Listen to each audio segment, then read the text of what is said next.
এই যে আমরা এখন উঠে পড়লাম সুইং চেয়ার, যে সুপার সুইং। তো এটা মূলত একটা ঘোড়ার রাইড। তো এখানে আমরা ঘুরবো একটু পরেই।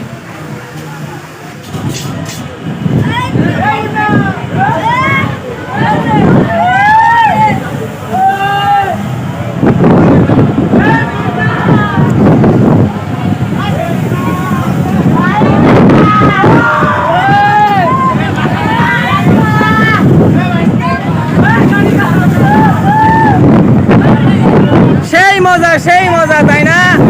খালি মাথা ঘরে, খালি মাথা ঘরে বন বন,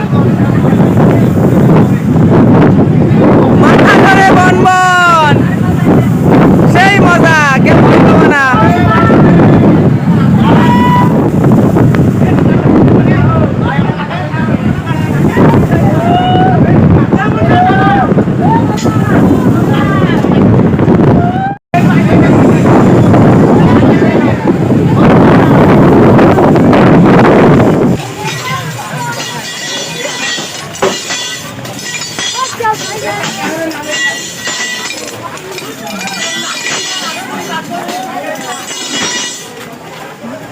তো পুরো মাথাটাই ঘুরে গেছে, যাওয়ার মতো একটা অবস্থা।